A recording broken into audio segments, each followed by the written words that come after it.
I'm back playing hardcore. A tiny recap. So far I'd survived 200 days and the next milestone is to get to 300 days. Excited? Don't be. The first half of the video is nothing but grinding and the second half, well, from the title you can probably tell what happens. Bet you're happy you subscribed. I suppose if you want to be pedantic, technically the grinding doesn't start until tomorrow. You've got this first day to prepare your mind for the boredom that's to come. That's right, I'm breaking one of the fundamental rules of content engagement, telling you guys up front you've not really got anything to look forward to in this video. Anyway, that out of the way, and if you've decided not to click off to another video, I got sorted my shulkers, especially my storage shulker that was full of crap. I've got to say, something I wanted to do during these 100 days, or sorry, 67 days, was to kill the elder guardians of the monument. They're obnoxious. It's not a big deal, a bucket of milk fixes the situation, but at some point I need it to happen. I'd come over to the trade hall to pick up my empty shulker boxes. The last thing I did for the day was to find a spot for collecting thousands of blocks of sand, set up those empty shulker boxes, and evaluate my life decisions. Then day 202 came around and then the work began, collecting sand blocks. They were all for draining the ocean monument. Now, yeah, I know I could have made a sand duper, and while I don't have anything against them, I weirdly prefer manually collecting the sand. I kind of cool to look back at a desert and see it destroyed from previous interactions. It gives the world some history, a feeling of age, something to look back on in the future hardcore days and be like, shit, look how much I did. It's not working smart, but it's what I prefer, for now. It didn't take long to fill up my first shulker, nor did it take long for phantoms to show up.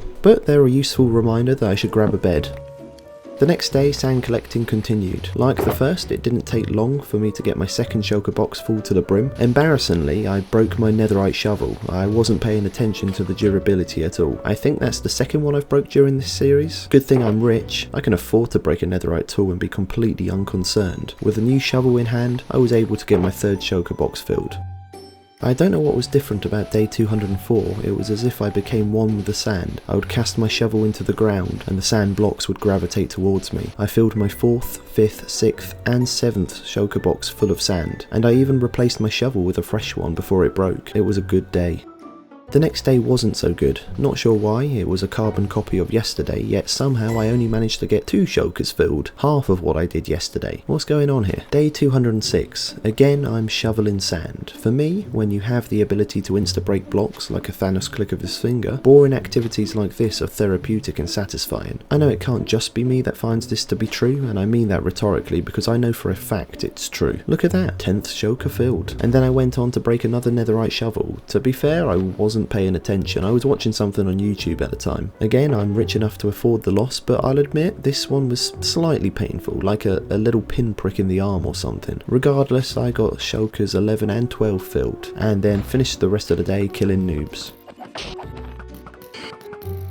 Another day, another sand block, or a few thousand. Again, the day was spent shoveling sand. Aren't you lucky to be watching transformative content like this? I was thinking, if I hadn't have made a load of backup shovels and had just the one, I'd already had to have gone to the Enderman farm twice by now to repair that son of a snitch. I don't want to be that guy, but I commend my forward thinking. And I certainly wouldn't have filled my 13th shulker by now. My day wasn't only collecting sand, I also killed a wandering trader. Llamas. Okay, I admit, I only did it so I'd have some footage to break up the day a bit for you guys, and to be fair, if I hadn't have killed him, something else would. The desert is a dangerous place for the unprepared. Though, with now 14 shulker boxes full of sand, that desert is rapidly decreasing in size. Day 208. I've got sand in my nails, sand in my ears, sand in my eyes, and sand in every other crevice and orifice of my body, and I'm still collecting more. That's dedication. I was now up to 15 shulkers filled, that's almost 26,000 sand blocks collected, which as you'd imagine takes a toll on my tools, but I was for now remembering to actually switch them out before they broke. I found a cave and some indigenous creeper blew me up. To say I had an elytra on in place of a chest plate, it didn't actually do that much damage. I guess blast protection on my helmet was worth it. For the rest of the day I collected sand and got enough to fill another 2 shulkers. Fuck yeah. Day 209 was the last day of collecting sand. The end light was in sight, all I needed to do was collect 3 shulker boxes worth of sand and I wouldn't have to continue this activity tomorrow. Not that it would have bothered me, like I said, I find this activity therapeutic and satisfying. But for you watching, including today, this is the 8th day of sand shoveling, and I imagine you'd want me to mix it up a bit. Luckily for you, I got my head down enough to fill the last shulkers. That was me done.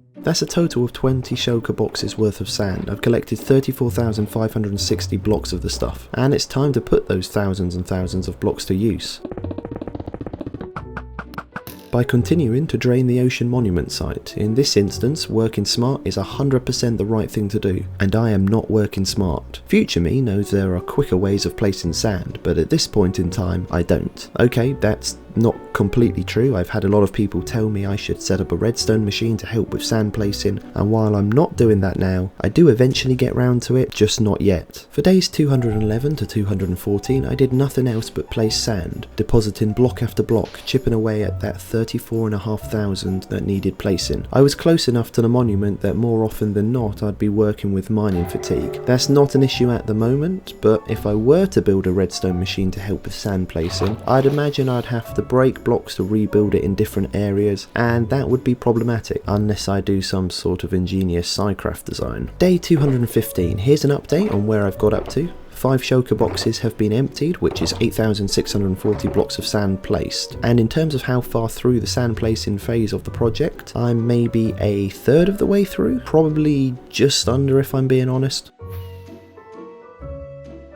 And so I went back to work, doing nothing but placing sand blocks. At times, I'll be honest, it was hard to stay focused when I was doing the same thing day after day, and with the knowledge that I could probably devote this entire 100 days video to just the monument project and it wouldn't get done. Spoiler, I don't. There are other things I do, so while it might seem like I'm conning you a variety, I only partially am. But you could definitely make an argument I am conning you out of days. I mean look, we're on day 220, 5 days on and another update. I've worked through 10 shulker boxes of sand, which equates to 17,280 blocks placed, and now definitely over a third of the circle is filled. It might even be as high as 2/5 of the way through if we really want to be optimistic. I did need to stop work at the monument for a bit. I needed a new bow for when my main breaks from killing guardians, and if you're wondering why don't you just put mending on the bow, that would be because infinity is the better enchantment. I've said it in this series before, my mind isn't changing unless you pay me. Unfortunately, and something I kind of expected, I couldn't just combine my already enchanted bow with a regular bow to get a quick, easy, fully enchanted bow. No, because that would be way too convenient and easy. Instead, I was going to have to make a new one from scratch. After buying the books needed, I put them one at a time onto my fresh bow, except for Unbreaking 3. I couldn't afford the cost.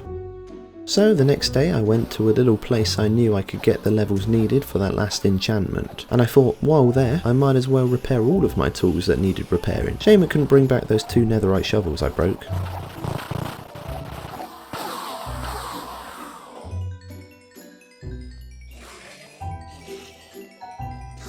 It's crazy how little time it takes to repair tools at this farm, and it boggles my mind that there are even more efficient crazy farms out there in the Minecraft multiverse. But are they as fun? A very good question, because every time I'm here I end up staying longer just because it's a joy to kill Endermen. Yes, it's hardly a fair sport, but it's a guilty pleasure. How can it not be when I could get to level 50 without much hassle? That was more than enough levels to put Unbreaking 3 onto my bow. Now that I had a fresh weapon waiting in the wings for when the original retired, I felt comfortable to continue work placing sand blocks, knowing that I'd have enough firepower to blast all opposing guardians out of existence. And this feels cheap, shortening these next 9 days into a small summary, but literally there's nothing to say other than I only place sand blocks. I couldn't even create some sort of interesting time lapse that would turn this footage into something interesting. I don't even think Christopher Nolan could do something with this footage. Well, maybe that was too far. It'd probably make an award-winning film called Sandception or something. Anyway, I'm getting sidetracked. All you need to know is I was a man on a mission, and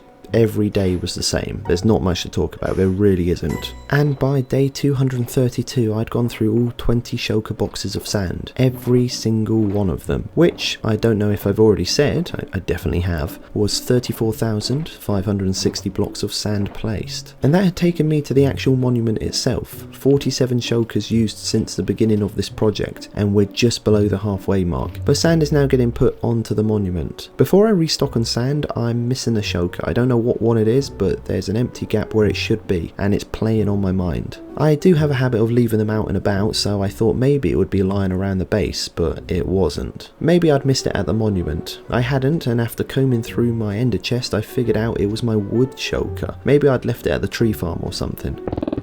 Wherever it is, I'm sure I'll find it at some point. Past experiences of collecting sand at night without any light has taught me what a massive pain in the arse it is. Mobs ruin any form of productivity, and listen, although it doesn't seem like it, I don't want this entire video to be about sand. Which I wouldn't blame you for not trusting me. I mean, we're a third of the way through and all you've been watching is sand. Bet all you people out there who couldn't wait for the next hardcore installment are loving life right now. Feeling guilty or not, it didn't change the fact I spent days 233 all the way through to 239 collecting sand. I don't know what else there is to say. Actually, I do have something to say. I guess I did incorporate some tactics, fly into a part of the desert without torches during the daylight hours when no mobs were about, and then flying over to the part of the desert with torches during the night to have a mob-free experience. That's like a 5-head Magnus Carlsen sort of play. Also, I kept falling asleep at my computer, which is why my character is shoveling sideways in some clips.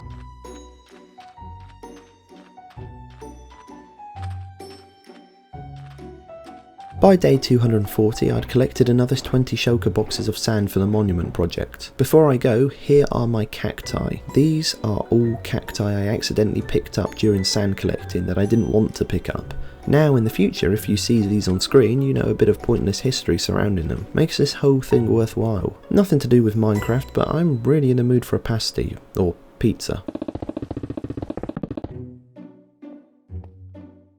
Small spoiler, but also kind of not, as I mentioned it at the start of the video, but the sand placing is soon coming to an end. I mean, don't get me wrong, I'm going to squeeze a bit more content out of it, but I do start doing other things fairly soon, you've got to believe me. During this whole process of getting closer and closer to the monument, it's not as simple as just placing sand blocks anymore. I've got to deal with this cyclops spiky balls of fish flesh that keep shooting beams of bubbles at me, and it's always happening. I suppose if I was to look at it from their perspective, I am taking over their home and making it my own, but then I remind myself they're not real and I don't care. Unsurprisingly, my bow broke. My subs bench bow could finally get called onto the pitch. How heavy do you think a block of sand like this would be in real life?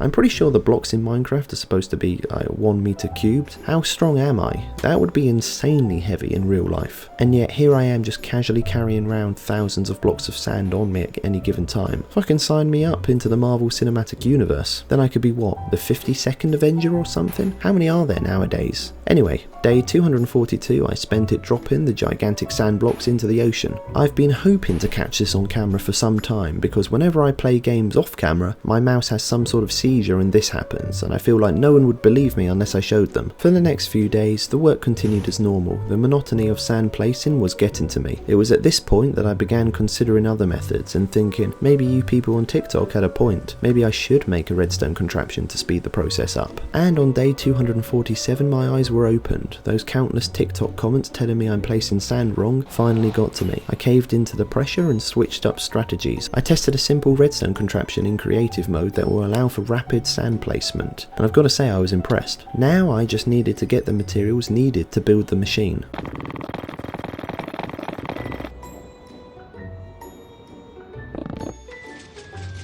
I'm giving credit to Cal for this machine. Don't know if he's the original builder of this design, but I watched his video, so it's the one I'm linking, it's in the description, and as you can see it's a lot quicker than what I've been doing. Guess I owe you guys a thank you for forcing me against my will into this. The ends justify the means, I guess. But I immediately ran into a problem using this method: mining fatigue. Since I'd been placing sand manually up until now, I hadn't given a fuck about mining fatigue, but now that I had a redstone machine that needed to be broken and rebuilt every 10 blocks along, it was an issue. And there's no way I have the patience to wait the amount of time needed to break the blocks when under mining fatigue. Of course, I could bring a cow over and keep restocking on milk, but that's avoidance, and my therapist advises against such behaviour. No, I'm going to take the bull by the horns and do something about it. First, by making up some potions of water breathing, and then kind of hastily diving into the ocean to take on the monument without the trident I spent quite a bit of time trying to get, making that time spent redundant. But, you know, I was fully armoured, and as long as I took it sensibly, there was no reason why I wouldn't be able to kill the Elder Guardians without a trident. It took some navigating. It's the first time I've raided one of these. At some points I felt like I was part of a Takeshi's Castle event, but it didn't take as long as I thought to map it out, and find and kill all 3 Elder Guardians. I took my time with each of them to ensure I got the kill, skills and not the other way round. I mean, to be fair, they're way too oversized for the place. Why they'd willingly spend their lives inside a cramped chamber instead of swimming about in the open ocean is beyond me. Maybe they're agoraphobic or something. As nice as these gold blocks are, they're not the most valuable item in this place. These blocks are sponges, and I'm going to need them for draining this place in the future. A small tangent, I used to work with a woman who absolutely despised sponges, like a mixture of both fear and actual hatred. She'd completely freak out if you put a sponge near her. Obviously, once word got out, you can kind of guess what people began doing. Poor girl. Whenever I see a sponge, I always wonder how she's doing. Now, I'd done a bit of investigating on the MC wiki and read that sometimes you can find more than one sponge room in a monument. I was hoping that was the case here. It was. That's what you call a result.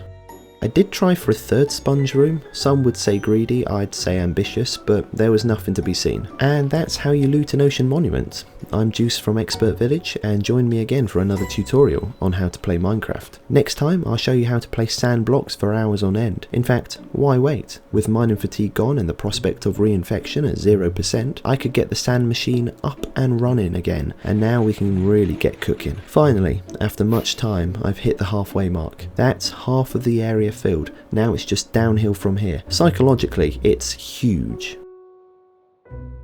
But that will have to wait for another time. I'm taking a break from the monument. Don't get me wrong, I wasn't tired, but I'd spent almost 50 days working on that thing, and for you watching, you probably want to see me do something else. That's how considerate I am. I can't tell if you agree or not, so I'm going to assume you do. So, what did I do? I'm glad you asked. I sorted out the shulkers in my ender chest. The lack of colour variety had been getting on my nerves for a while. Do you know how soul destroying it is to have to go through each shulker one by one to find what you're looking for because 20 of them are of an identical colour? Well, in the grand scheme of things, not very, but I kid you not, inside, a tiny piece of me dies every time I have to do it. So I Michelangelo'd the shit out of them.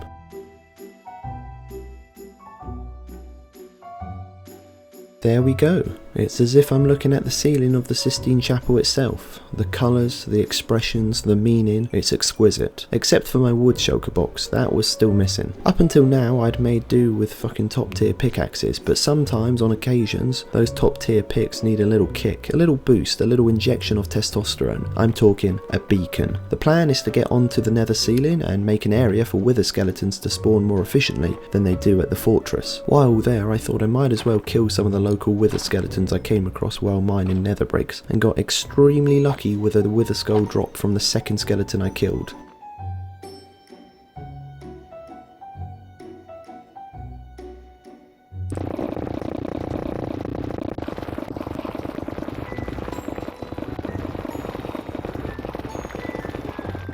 Day 252, I wasn't certain if I remembered how to get onto the nether roof, but it turned out I did, and I got straight to work on building the spawning platform. The idea is that because this is on the nether roof above where the fortress down in the actual nether is, the platform should spawn wither skeletons in larger numbers because there are no other mobs up here on the nether roof. In hindsight, I didn't need to fly away, I just needed to wait nearby, but no closer than 24 blocks, I'm pretty sure, but nothing spawned. So while I waited, I made a portal back to reality, otherwise I'm stuck up here forever. The portal took me to some underground cave. I went back through to check the other direction and I appeared on the nether roof. It worked. So I waited a good portion of the day for mobs to spawn, but nothing did. And that's my ingenious plan in ruins. That's the last time I tried to be innovative. Day 253, I came across a ruined portal and I didn't find a notch apple. It's something I really want to do, and I know the law of averages means I will eventually, I just want it to be now. I was heading in what I hoped to be the direction of my trade hall. I had some coordinates written down, but I couldn't remember if they were for this world or another one of my Minecraft worlds. I have a tendency to do that sort of stuff. During the journey, I found another ruined portal.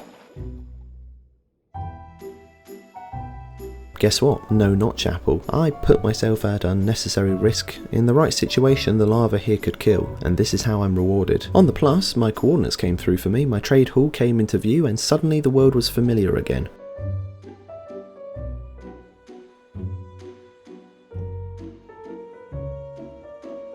Orientated properly in the world once more, I headed back into the nether. I still had skulls on the mind, and if I couldn't get them on the nether roof, I'd do it the Mojang approved way, hunting for them in the fortress. It didn't take long to find a second wither skull. And again, not that much longer to find a third skull. I had mentally prepared for this to take hours. That's loot in 3 for you, I guess. I should have done this from the beginning. With my 3 wither skulls on hand, it doesn't take a genius to figure out what I'm planning to do. I'm going to spawn and kill the wither. There are a number of ways of doing that. Personally, I'm going to go with the very simple method of trapping it under the exit portal in the end. Yeah, it's a cheap tactic and kind of unfair, but guess what? I don't give a shit. Once spawned with its face full of bedrock, I whittled its health away one blow at a time. It was both anticlimactic and sad how a majestic mini-boss designed to rain terror on players had been reduced to nothing more than a noisy piñata. Don't mistake my words for melancholy. Like I said, I don't really give a shit. The job got done, and I crafted my first beacon block of the world. I could snap my fingers, and you'd all cease to exist. Or maybe not. A beacon block by itself is useless without a constructed beacon to back it up. I didn't know if I had enough valuable blocks to build a beacon. I was hoping this iron with the help of a Fortune 3 pick would be enough. During which I accidentally pressed the W key on my keyboard and jumped off. I wasn't going to be happy unless I landed on top. It took a lot more of a day than I care to admit.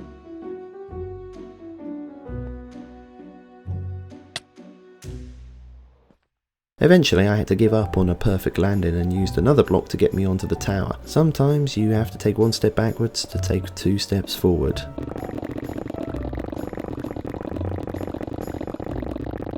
Okay, I already know after the iron is done smelting I'm not going to have enough for my beacon. My only hope is combining them with the gold blocks I already have in my ender chest. Maybe that will be enough, maybe. In the meantime I went back to the trade hall to see if I'd left my wood shulker there. I couldn't find it, so I turned another shulker into the wood shulker, and then I went back to base to stock the thing up with wood. Plus it was something to do while I waited for the iron to smelt. The tree harvesting continued into the next day, while the iron continued to smelt. Once it had done, I was straight on it, crafting iron blocks. And I think in combination with my gold blocks, I am going to have enough for a beacon. And I'm going to need it for my next project, which involves a village. Put that on hold for a minute. I got distracted by a jungle. I forgot about this. I hadn't got cocoa seeds yet, and they're a renewable source of brown dye I'd be able to use to turn my wood shulker brown. Anyway, I got back on track and found a village. The plan was to turn this place into an iron farm, an over-the-top iron farm that will source all of my iron needs in the future without hassle. I'm talking a mumbo jumbo sort of farm on steroids.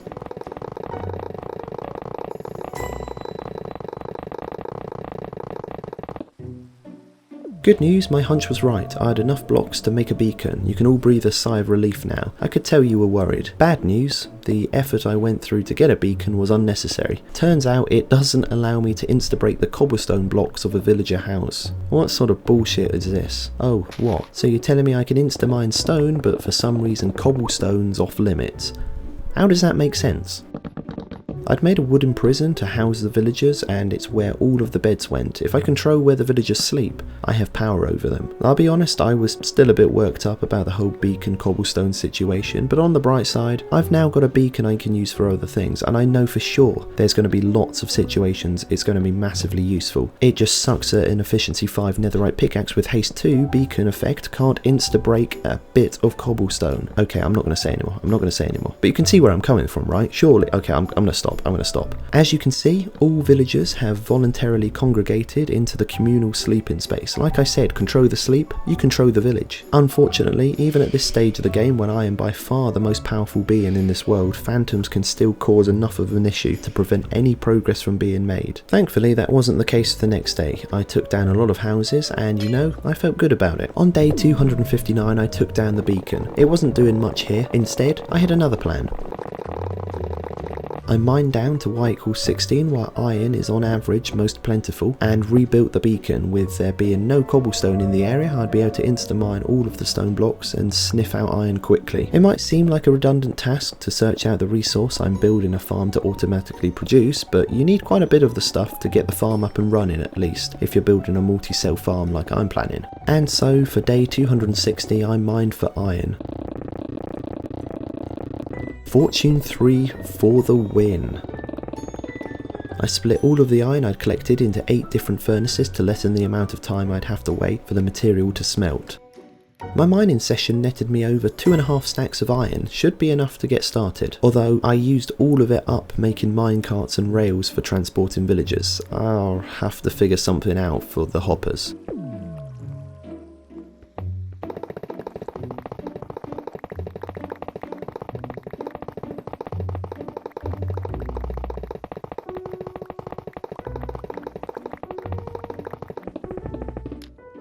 This gold is for powered rails. I need the power of redstone to get the villagers up hills, and the quickest way I know of getting gold without a farm is the nether. Whilst in the nether, I couldn't ignore the portal area for the iron farm, when I've tidied every other portal area in the nether. For this one I'm using polished andesite. It's the stone block I have the most of, and I absolutely hate it. So it was kind of a relief when I ran out, and I ended up finishing off the area with what stone bricks I had on me. The portal area might be complete, but it's still disconnected from my other portals and already existing nether road. I've got into a habit of flying from portal to portal, but the roads are still helpful as visual landmarks preventing me from getting lost. I ran out of blocks before I could finish it. So it was back into the overworld to pick up stone I'd mined when searching for iron, and return to the nether to finish the road. With that distraction out of the way, I got back to work mining gold nugget ore blocks because I didn't think I'd gotten enough yet.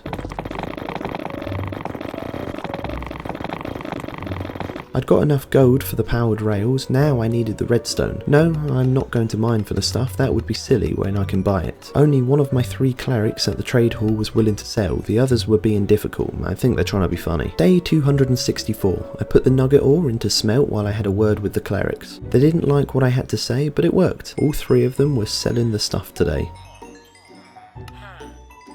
From the resources I'd gathered, I made 3 stacks of powered rails. Finally, I could get back to work on the iron farm. Like in my 100 days of melon farming vid, I'm using a design by Sugarcraft. The link will be in the description. Unlike in my 100 days melon vid, I'm going to be scaling this up multiple times for better rates. The farm is going to consist of multiple villager cells, and I'm working on the first, but work did come to a halt to take on the most difficult part of the build, moving the villagers into the farm. I opted with minecarts, and in my experience it's the easiest way of transporting them, though some people prefer bubble elevators, but I'm not going to start moving them until tomorrow. I keep meaning to sleep to get rid of these guys, but my main character momentum is too strong and keeps pulling me towards other tasks that need doing, and then I forget. Not that it really matters, I have plot armor. Though it wasn't enough to see me through day 266 without a challenge. This was one of my most frustrating days since the series began, maybe even the most frustrating. Firstly, the first attempt at moving a villager up to the farm failed. I hadn't put down enough powered rails, and so he failed to reach the top. No biggie. I added more powered rails and managed to get all of the villagers into the farm. Great, problem solved. The real frustrations of the day came when I went zombie hunting, a very simple task that is usually very simple, very easy. My method was textbook, luring him back masterfully. However, unbeknownst to me, zombies won't walk over rails, so he point blank refused to walk up the staircase. Then of course phantoms spawned, making things difficult. I had to kill the phantoms without being hit by the zombie or hitting it, and they were spawning because I'd forgot to sleep again. Phantoms out of the way, take 2, except this time when I brought him over to the staircase, an iron golem killed him. Great stuff. So I widened the staircase so the next zombie could follow me up without having to stand on the rails. I got a second zombie. Again, phantoms appeared at the worst time and got in the way, during which I accidentally shot the zombie. He survived, but I bet his HP was taking a massive hit. Eventually I got rid of the phantoms and got him to the farm just as daylight began to burn him, and then he took full damage when he fell into position and died. A perfect day. Now I'd need to wait until night before another zombie spawned in, and so I went exploring the nearby terrain to clear my head. I wish I hadn't, because this is the beginning of the end, a ruined portal. I flew down to check for another notch apple, as you do. Of course, as per usual, there wasn't one, but there were 3 gold blocks, that was pretty cool. And here is where I make an incredibly stupid game-ending mistake. I don't know what I was thinking. I mine obsidian downwards, knowing there's lava underneath. I suppose I guessed there was a stone brick block underneath, but there wasn't, and so unsurprisingly I fell into the lava. Now, when this happened, I didn't think it was a big deal because I'd be able to get out of it, but for some reason my brain froze and I panicked looking for a fire res potion that was tucked away in the corner of my inventory, and my health, which I thought would only go down slowly because I have fire resistance on my trousers or something, instead plummeted at a breakneck pace down to 0. I can't tell you how pissed off at myself I was. I turned my computer off and went and did something else. I didn't do anything Minecraft related for a couple of days. It really sucks because I feel like I was starting to get somewhere in the world, and a lot of you guys watching were beginning to get invested, and despite all of you being complete strangers on the internet, I can't help feel like I'll let you guys down, especially since like 50 days or something was just about sand collecting and placing. I guess that's how it goes sometimes. I do plan to make another hardcore world and have another shot at it, and I've got some really cool 100 day series lined up that I'm excited to take on, so I'll still be putting content out, but man, this loss hit me hard. I don't know what it is about Minecraft hardcore deaths, they feel so devastating. It's like I've lost someone close to me. Or maybe I'm just taking this too personal, I need to get out more. Whatever the case, it sucks. Round 2 is going to be better, mark my words. I'm not gonna make a stupid mistake like that. Ugh.